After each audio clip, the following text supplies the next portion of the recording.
오늘 읽으신 본문 룻기 4장 1절로 10절 말씀이죠. 룻기 지난 시간에 이어서 이제 두 번째 시간이죠. 그래서 룻기 이렇게 두 번에 걸쳐서 아마 룻기 전체를 여러분들이 파악하고 또 룻기를 통해서 또 저와 여러분들에게 주시는 은혜를 발견하면 좋을 것 같은데요.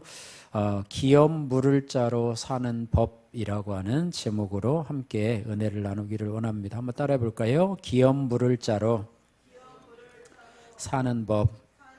네, 기업 물을 자로 우리가 어떻게 살아갈 것인가. 우리를 그리스도인으로 불러주었는데 하나님이 우리를 보아스와 같이 기업 물을 자로 우리를 택하여 주셨는데 우리가 어떻게 하면 살아가게 될 것인가. 오늘 추수감사 주일인데요.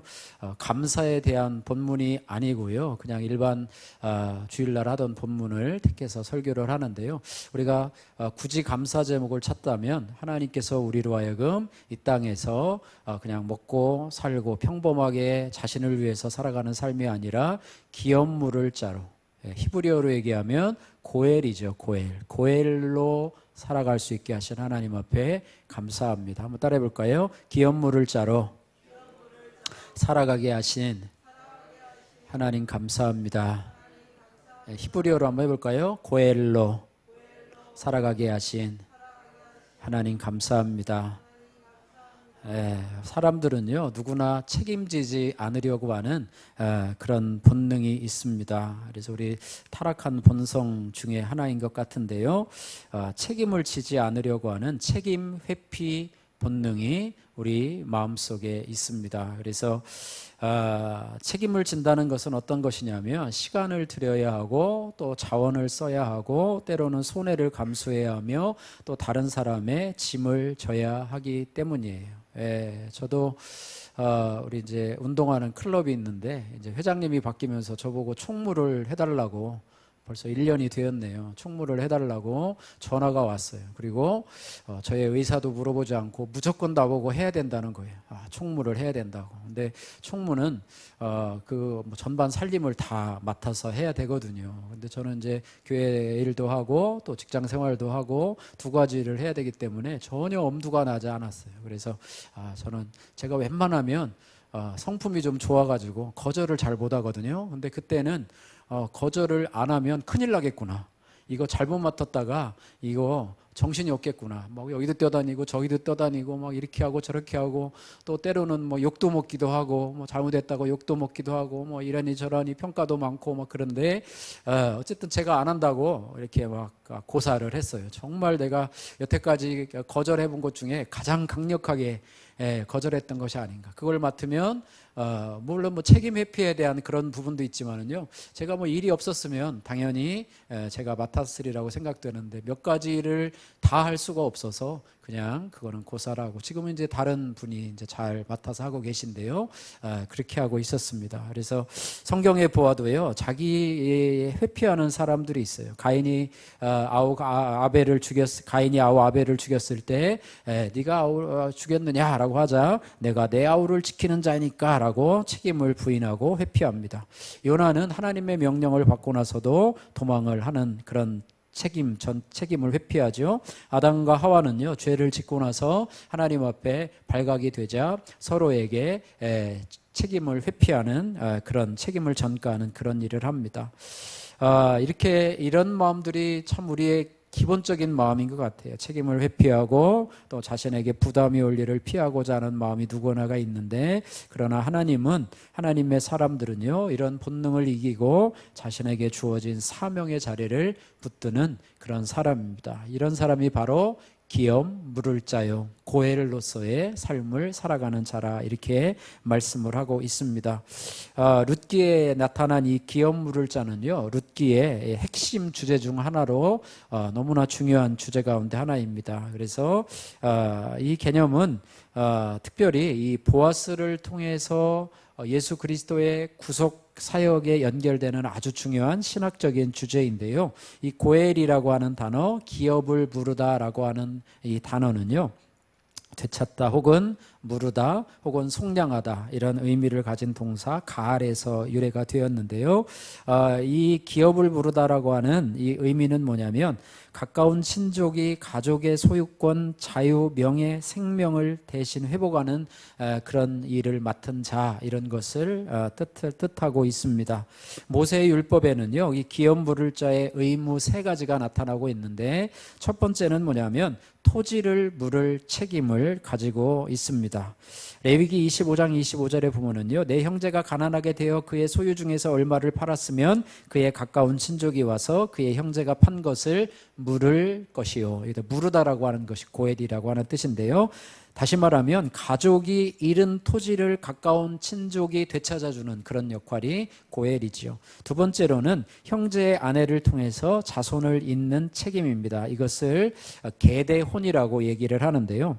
신명기 25장 5절에서 10절 말씀에 형제가 함께 살다가 그 중에 하나가 죽고 아들이 없거든 남편의 형제가 그 아내에게 장가들어 그 첫 아들은 죽은 형제의 이름으로 이어지게 할지니라 이렇게 말씀하고 있습니다. 다시 말하면 죽은 형제의 가문과 이름을 이어주는 그런 사명이라고 하는 것, 이것을 기업 부를 자의 결혼 책임이다 이런 말을 하는데 여러분 성경에서도 많이 읽어보셨을 겁니다. 세 번째로는 뭐냐면 친족의 생명과 명예를 회복시키는 일이에요. 이것을 복수자 혹은 보호자로 이렇게 설명을 하는데요.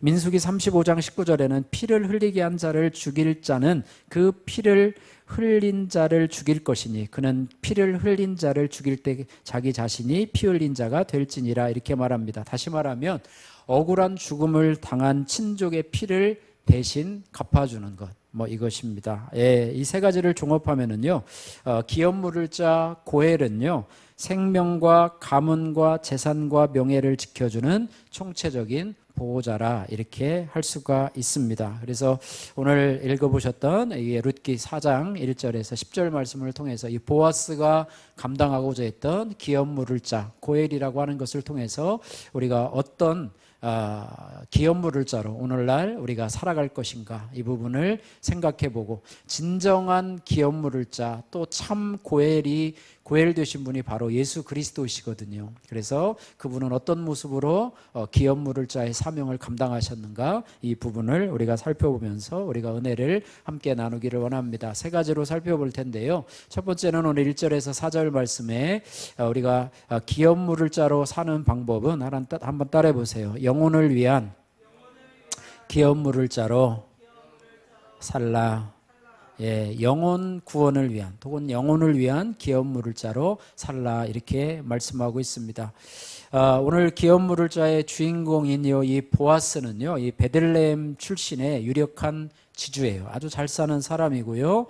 어쨌든 기업 물을 자로서 영혼을 살리는 생명을 회복시키는 일에 최선을 다하고 있는 그의 모습들을 보게 됩니다. 보아스는요 첫 번째 그런 사람이 아니라 두 번째 책임을 감당하는 자였는데 첫 번째 기업 물을 자가 그것을 포기하자 이제 보아스가 그것을 감당하려고 하는데요. 그러니까 첫 번째 기업 물을 자가 내가 기업 물을 것을 포기하니까 내가 좀 해주었으면 좋지 않겠느냐 이렇게 권면한 게 아니고요. 이 보아스는 자기가 세카님에도 불구하고 내가 기업 물을 자로 루세 또 나오미의 그 집안에 엘리멜렉 가문 죽어진 그 가문에 내가 그 가문을 살리는 역할을 하겠다라고 하면서 결심을 하고 지나가는 그런 기업 물을 자 첫 번째 1순위에게 말을 하면서 이제는 기업 물을 자의 책임을 다하기로 결단을 하고 있습니다. 물론 그 사람이 하겠다고 했으면 아마 그것은 그 사람에게로 넘어갔을 것이지만 그 사람이 하지 않는다고 이야기를 했기 때문에 이제 이미 결심을 하고 있던 보아스에게 이 기업 물을 자의 책임이 다가오게 되었다라고 하는 것입니다. 그래서 이 보아스가요 나오미와 룻의 기업 물을 자로 결단하게 된 배경에 대해서 우리가 한번 살펴볼 텐데 첫 번째는요 고엘이라고 하는 제도, 율법에 따른 친족의 책임이라고 하는 그런 부분이 있습니다. 아까 살펴보았죠. 그런 기업 물을 자는 가난해진 친족의 땅을 되찾아주고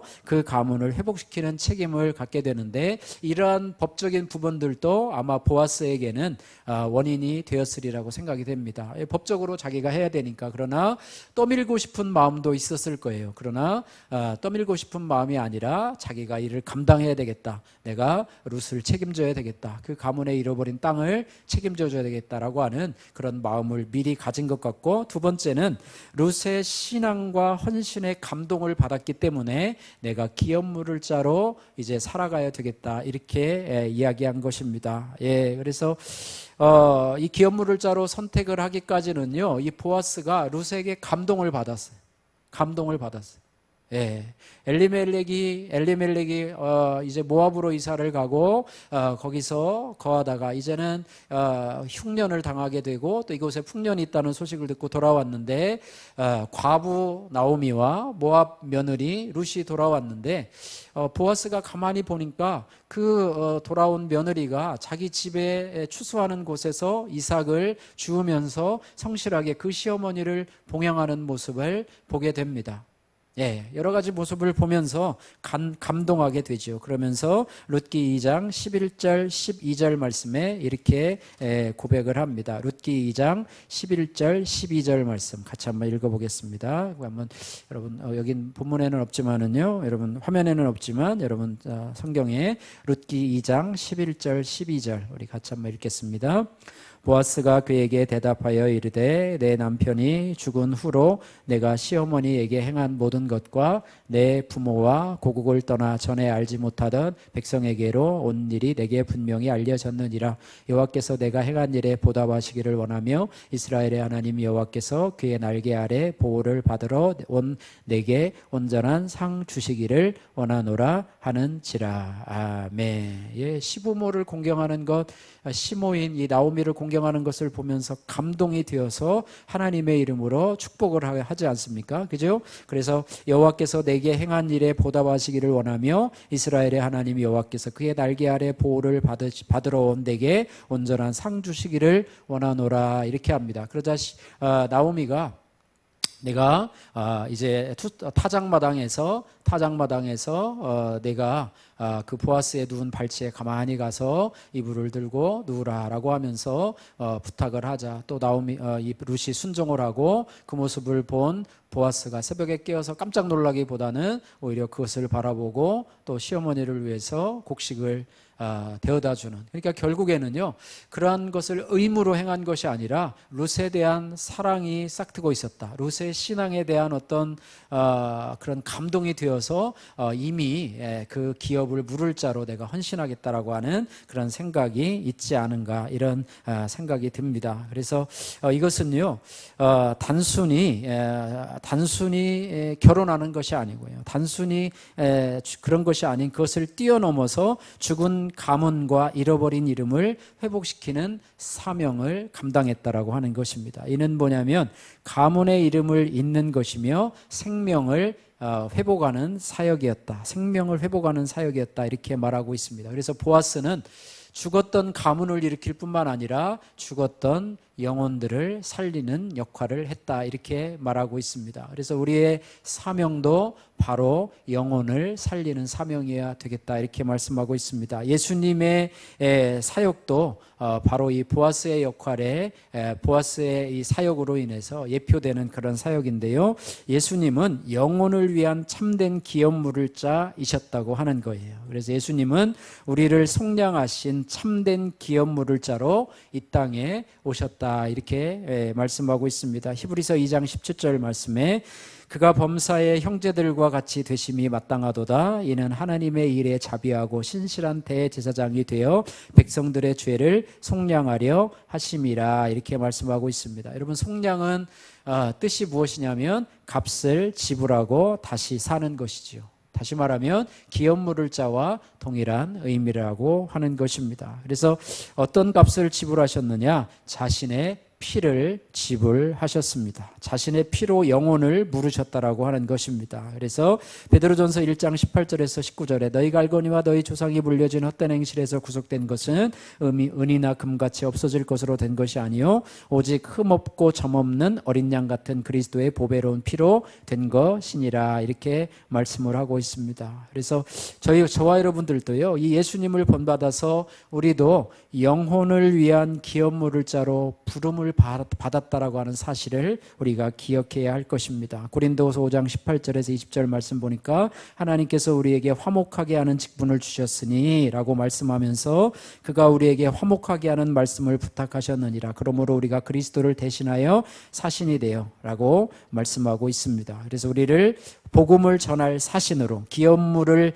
자의 사역을 위임받은 자로 이 땅을 살아가고 있다라고 하는 것입니다. 그래서 내가 이 땅을 살아가면서 아마 여러분 여러 가지 목표가 있을 것입니다. 그러나 하나님의 자녀로 부르심을 받은 저와 여러분들의 가장 귀한 사명은 영혼 구원의 사명이다. 영혼을 위한 기업물을 자로 이 땅에 살아가는 그런 삶이 가장 복된 삶이다. 이렇게 우리가 말씀을 하고 있습니다. 야고보서 5장 19절 이하에 보니까 너희 중에 미혹하여 진리를 떠난 자를 누가 돌아서게 하면 너희가 알 것은 죄인을 미혹한 길에서 돌아서게 하는 자가 그의 영혼을 사망에서 구원하여 허다한 죄를 덮을 것임이니라. 이렇게 말씀하고 있습니다. 할렐루야.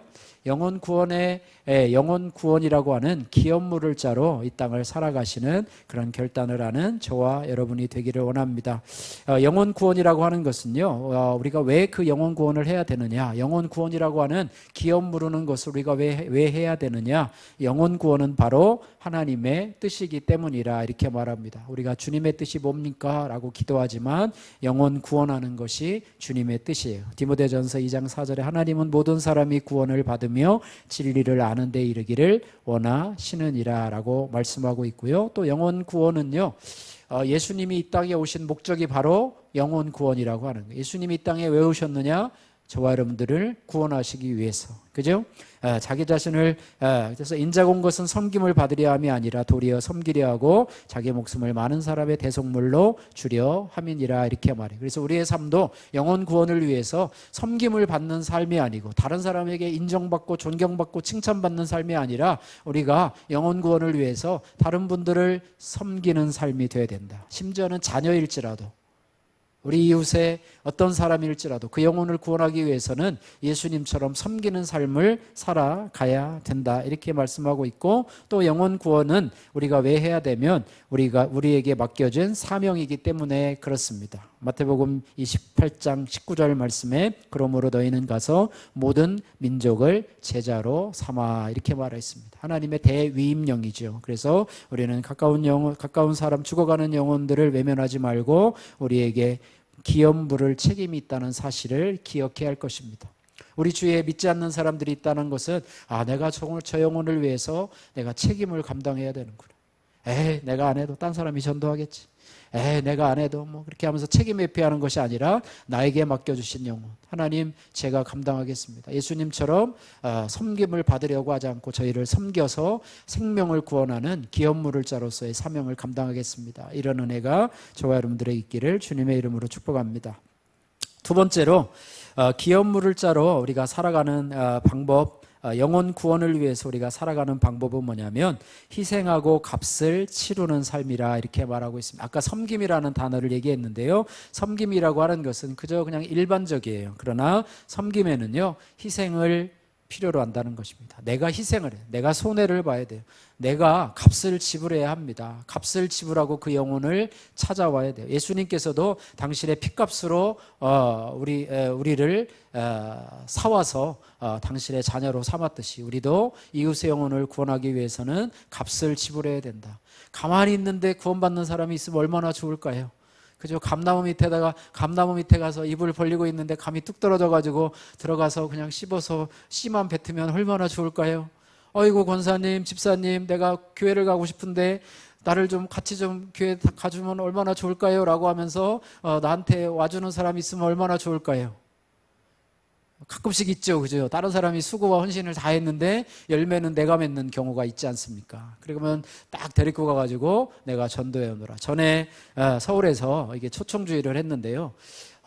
이 공교롭게도 한 분을 전도를 해왔는데 한 분이 왔어요. 초청주일에 한 분이 왔는데 두 분이 전도를 한 거예요.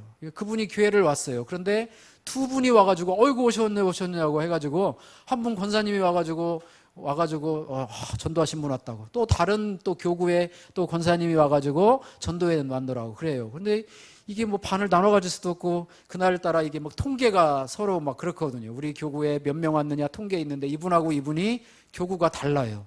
그래가지고 두 분이 싸움이 벌어진 거예요. 이분을 내가 전도했다, 아니다 내가 전도했다. 그래가지고요, 그 오신 분이 시험 들어가지고 갔어요. 뭐 이런 경우가 다 있나. 내가 교회 왔는데 두 사람이 나를 양쪽으로 붙잡고 막 그래가지고 잘못하다가 갈라질 뻔했어요. 그래가지고 그분이 교회를 가고, 그리고 그 두 분은 또 서로 싸우고 막 그래가지고 은혜스러운 날에 서로 분쟁이 일어나고 그랬었는데요. 뭐 그렇습니다. 어쨌든요, 영혼을 구원하기 위해서는 누구의 헌신과 희생이 반드시 있어야 되는데, 그 희생을 통해서 내가 열매를 거두는 경우도 있지만, 내가 헌신하고 수고한 것을 통해서 내가 열매를 거둘 수 없어도 또 다른 사람이 열매를 거둘 수 있다고 하는 것을 우리가 기억하면서, 내가 수고하고 헌신하고 내가 열매를 거두면 얼마나 좋겠습니까마는 그런 경우도 있지만 그렇지 않은 경우도 있고, 또 내가 수고하고 헌신하지 않았는데 내가 열매를 거두는 그런 경우도 있다, 이렇게 생각을 하는데요. 보아스는요, 이러한 기업물을자로서의 그런 책임을 감당하기 위해서 여러 가지 재산에 대한 손해, 가문에 대한 손해, 이런 것들을 감당하게 되는데요. 어쨌든 기업물음이라고 하는 것은 희생을 감수하고 대가를 지불하는 사랑의 실천이라고 하는 것입니다. 그래서 기업물을 자는요, 지금의 이익보다도 다른 이의 생명을 중요하게 여기는 구속사적인 헌신이라고 하는 것입니다. 우리가 남한테 희생하고 남한테 헌신하는 것은 보통 일반적으로 사회에서는요, 어떻게 합니까? 저 사람에 대해서 내가 뭔가 공을 들이면 뭔가 대가가 오지 않을까, 그죠? 뭔가 좀 나에게 뭐가 좀 오지 않을까 생각을 해서 열심히 공을 들이고 이렇게 하지 않습니까? 그러나 이 기업물을자로서의 헌신과 희생은요, 나에게 대한 대가를 바라지 않아요. 그냥 구속사적인 관점에서 저 영혼이 구원받으면 그것으로 나는 족하다. 상은 누가 주셔요?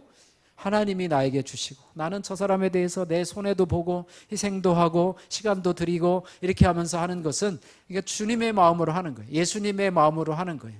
예수님이 우리를 위해서 십자가에 피 흘려주시고 물과 피를 다 쏟으시면서 수치를 당하시고 멸시를 당하시고 우리의 죄값을 치러주셨는데, 그로 인해서 사람들이요, 막 우러러 보지 않아요. 저 사람, 자기 자신도 구원하지 못하는 저 사람 하면서 조롱을 당하고 멸시를 당합니다. 그러나 그렇게 하고서 나중에 하나님이 일으켜주시고, 하나님이 이제는 부활의 은혜를 허락해 주시고, 또 하나님 보좌 우편에 예수님을 앉혀주시고, 할렐루야, 우리의 심판자로 구원자로 오실 예수 그리스도, 그분으로 했다고 하는 것입니다. 그래서 기업물을 짜는요, 실제적인 희생과 대가를 감당해야 돼요. 오늘 9절하고 10절 말씀, 오늘 4장 9절에서 10절 말씀 같이 한번 읽겠습니다. 9절에서 10절 말씀 같이 읽습니다. 보아스가 장로들과 모든 백성에게 이르되, 내가 엘리멜렉과 기련과 말론에게 있던 모든 것을 나오미의 손에서 산 일에 너희가 오늘 증인이 되었고, 또 말론의 아내 모압 여인 룻을 사서 나의 아내로 맞이하고 그 죽은 자의 기업을 그의 이름으로 세워 그의 이름이 그의 형제 중과 그곳 성문에서 끊어지지 아니하게 하매 너희가 오늘 증인이 되었느니라.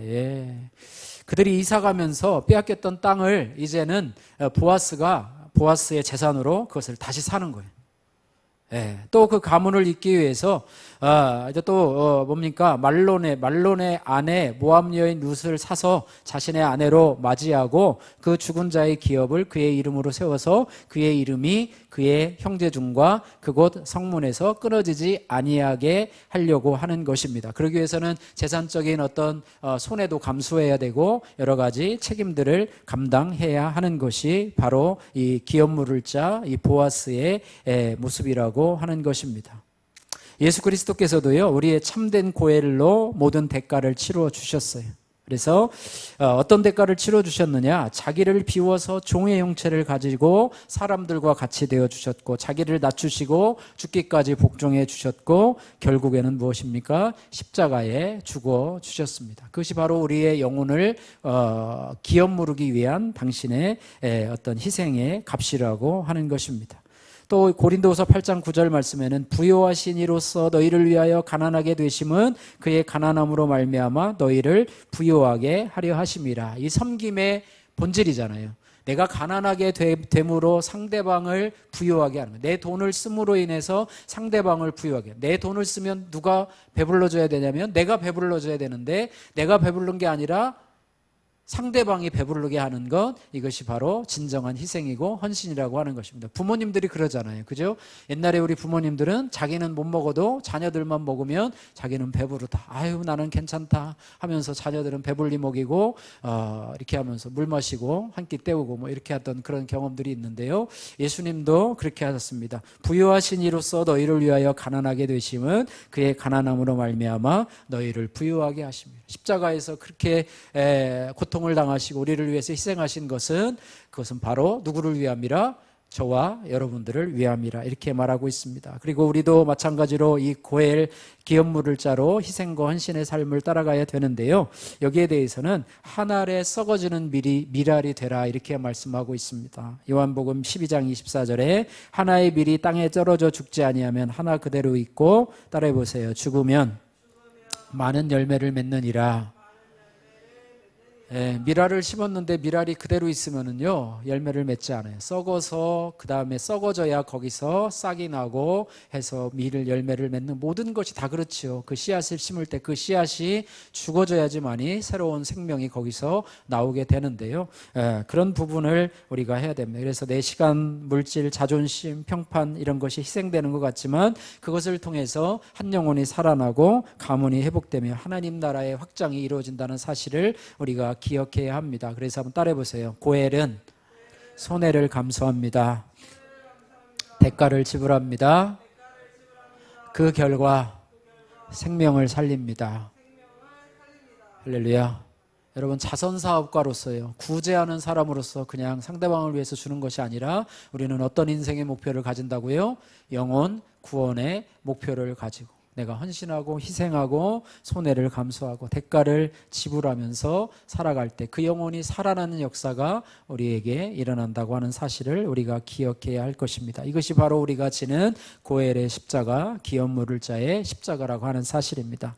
세 번째로 수치를 드러내고 솔직히 고백하는 기업 물을 자로 살라라고 하는 것입니다. 그래서 기업 물을 자로 사는 방법은 한번 따라해 보세요. 자신의 수치를 드러내고 솔직히 고백하는 것입니다. 쉽지 않아요. 사람들은요, 자신의 수치를 감추고 싶어 합니다. 그죠?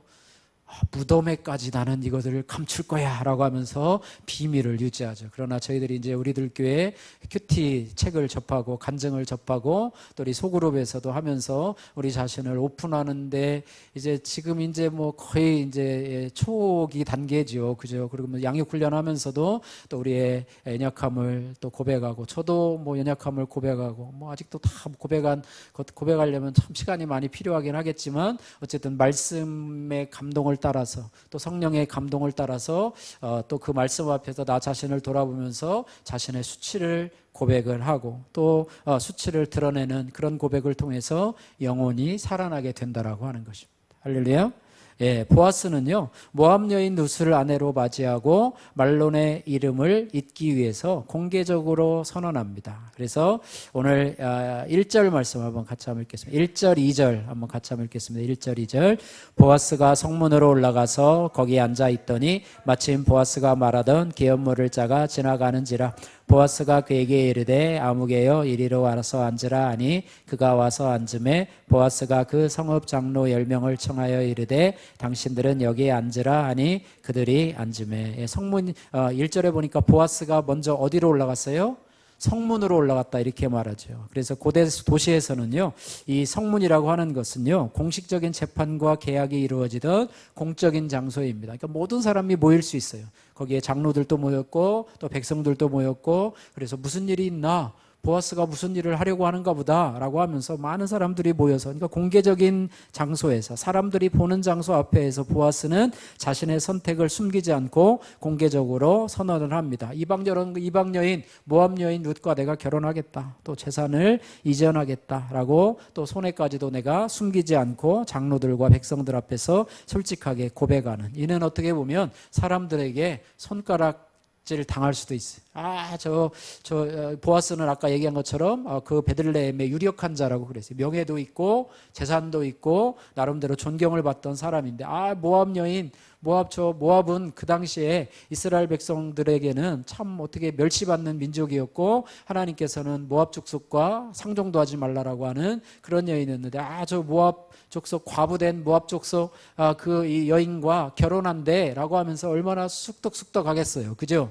말하기 좋아하는 사람들은 얼마나 하겠어요. 저 보아스가 괜찮은 사람인 줄 알았는데 알고 보니까 바보야, 이렇게 하면서 얼마나 많이 하겠어요. 근데 그런 것들도 다 감수하면서 어떻게 보면 보아스는 이런 사실들을 공개적으로 얘기를 합니다. 내가 기업 물을 자의 책임을 감당하기 위해서 내가 모압 여인 룻도 품게 된다, 이렇게 말하고 있습니다. 제가 설교를 준비하면서 그러면 보아스가 모압 여인과 결혼을 했나? 여러분, 보아스가 모압 여인과 결혼하면 돼요, 안 돼요? 그거 그렇게 결혼하면 불신결혼이에요, 믿음의 결혼이에요? 불신결혼이잖아요, 그죠? 그래서 이것이 무슨 불신결혼을 장려하는 그런 본문인가? 라고 생각을 해서 제가 또 찾아봤지 않습니까? 그랬더니 이것은 불신결혼이 아니라 믿음의 결혼이에요. 출신이 모압 여인이었지, 그는 나오미를 통해서 예수 믿은 여인이었어요. 할렐루야? 예, 그 룻의 고백을 보면은요, 뭐라고 고백을 하냐면은요, 룻기 1장 16절 말씀에 이렇게 말을 합니다. 한번 같이 한번 읽어볼까요? 룻기 1장 16절 말씀에 16절 17절 말씀까지 같이 한번 읽겠습니다. 16절 17절 같이 읽습니다. 시작. 룻이 이르되 내게 어머니를 떠나며 어머니를 따르지 말고 돌아가라, 강권하지 마옵소서. 어머니께서 가시는 곳에 나도 가고 어머니께서 머무시는 곳에서 나도 머물겠나이다. 어머니의 백성이 나의 백성이 되고 어머니의 하나님이 나의 하나님이 되시리니 어머니께서 죽으시는 곳에서 나도 죽어 거기 묻힐 것이라. 만일 내가 죽는 일 외에 어머니를 떠나면 여호와께서 내게 벌을 내리시고 더 내리시기를 원하나이다 하는지라. 아멘. 예, 모압 여인은요, 이방 여인이었지만 나오미를 통해서 예수 믿은 여인이었어요.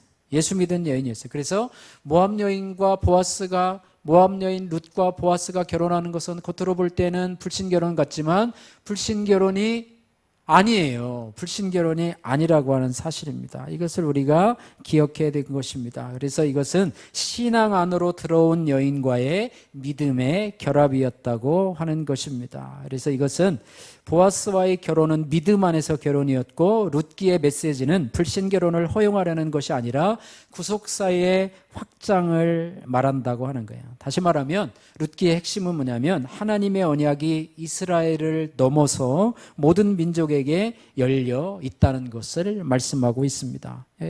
엄밀히 얘기하면 저와 여러분들도 이방인이에요, 이방인 아니에요?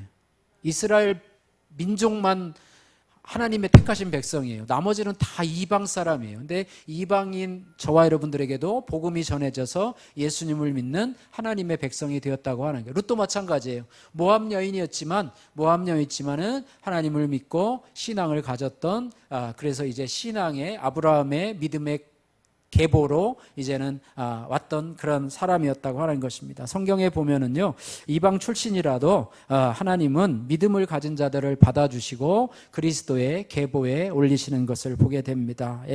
라합의 경우도 그렇지 않습니까? 여호수아 2장의 라합의 경우, 오늘 룻기의 룻도 그렇고요, 열왕기하의 이 나아만 장군도 그렇고요, 모든 이방인 출신이지만은 믿음을 통해서 하나님의 백성이 된 사례라고 하는 것인데요, 룻은 나중에 어떻게 됩니까? 다윗 왕의 증조모가 되고요, 그리스도의 족보에 올라가게 되었다라고 하는 사실을 우리가 기억해야 할 것입니다. 그래서 혈통이 아닌 믿음이 바로 구속사의 핵심이라고 하는 사실을 우리가 기억해야 합니다. 그래서 보아스는 사람들 앞에서 솔직히 얘기를 하고 수치와 손해를 감수하면서도 그의 이름을 회복시킨 것은 마치 예수님께서 우리 죄를 위해서 십자가에서 수치와 조롱을 당하고 우리를 회복시킨 것과 동일한 모습이라고 하는 것입니다. 그래서 히브리서 12장 2절 말씀에 보니까 그는 그 앞에 있는 기쁨을 위하여 십자가를 참으, 따라해 보세요. 십자가를 참으사 부끄러움을 개의치 아니하시더니 하나님 보좌 우편에 앉으셨느니라. 예수님께서 십자가상에서 부끄러움을 감당하시고 정말 벌거벗은 몸으로 만인 앞에서 부끄러움을 당하고 또 하찮은 그런 로마 병정들에게 수치와 조롱을 당하고 그것을 다 참으는, 네가 하나님의 아들이면 내려와 봐라, 네가 너를 좀 구원해 봐라 라고 하면서 막 침뱉고 조롱하고, 또 그 전에 고문을 당할 때 얼마나 많은 가시면류관을 쓰고 네가 자칭 유대인의 왕이라고 하면서 이렇게 하면서 뭐 홍색 옷을 입히고 또 가시면로 채찍으로 때리고 라고 하면서 조롱하는 그런 조롱도 다 참으시고, 그것이 누구를 위함이냐? 우리 저와 여러분들을 위함이라 이렇게 말하니까, 우리가 영혼을 위한 구원을 할 때도 그 사람을 위해서 내가 수치를 참을 수 있는가? 내가 그 영혼을 위해서 아까 희생이고 섬김이라고 그랬는데 뭐 돈 좀 조금 쓰고 가서 뭐 좀 빨래 좀 해주고 뭐 이런 부분이 아니라 그 때문에 내가 자존심이 상해도 내가 참을 수가 있는가? 그 영혼을 구원하기 위해서 내가 수치와 조롱을 당해도 그것을 내가 주님처럼 참을 수 있는가? 이런 부분은 한 단계 더 차원 높은 부분이라고 하는 것을 우리가 생각해야 할 것입니다. 그래서 우리가 예수님이 우리를 위해서 수치를 당하신 모습은 또 보아스가 룻과 그 가문을 구원하기 위해서 수치를 당한 모습을 통해서 우리 자신들도 우리가 그런 부분들을 해야 된다는 거예요. 복음을 위해서는 자신의 상처, 과거, 상처, 약점을 숨기지 않고 솔직하게 나눌 수 있는 그런 것이 된다. 우리가 자신의 고난을 약재료로 삼아서 복음을 전하는 것. 복음을 전할 때 나의 과거의 상처들을 가지고 그 치료받은 상처겠죠. 그런 것들을 가지고 나눌 때 그 사람이 이제 복음 안에서 들어오게 되는 그런 부분들, 이런 부분들이 우리가 보아스의 고엘의 정신을 잇는 그런 삶이라 이렇게 말씀을 하고 있습니다. 말씀을 정리합니다. 보아스는요, 룻과 나오미의 삶을 회복시키기 위해서 기꺼이 기업 물을 자의 길을 선택했습니다. 쉬운 길이 아니었습니다. 손해가 예상되고 희생이 필요하고 수치를 감수해야 하는 그런 길이었습니다. 하지만 생명을 회복시키고 영혼을 구원하는 일이라면, 죽은 자의 이름을 다시 세우는 일이라면 기꺼이 자신의 자리를 내어주고 책임을 지는 기업 물을 자의 삶을 살았습니다. 이것이 바로 예수 그리스도의 삶이고 복음의 정신이고, 오늘 우리도 그 부르심 앞에서 서 있는 것입니다. 혹시 하나님께서 저와 여러분들의 가정, 교회, 이웃 혹시 한 영혼을 향해서 내가 그 기업에 물을 자가 되지 않겠느냐라고 저와 여러분들에게 물으신다면, 여러분 우리는 어떻게 대답하시겠습니까? 불신 가족의 구원을 위해서, 흔들리는 지체의 믿음을 붙들기 위해서, 교회에 허물어진 한 자리를 채우기 위해서 내가 선택해야 할 기업 물을 자가 된다면 하나님께 어떻게 되겠습니까? 그 말씀 앞에서 한번 따라해 보십시오. 나도 누군가의 회복과 구원을 위한 기업 물을 자가 되겠습니다. 이런 결단을 하시는 저와 여러분들 되시기를 주님의 이름으로 축복합니다.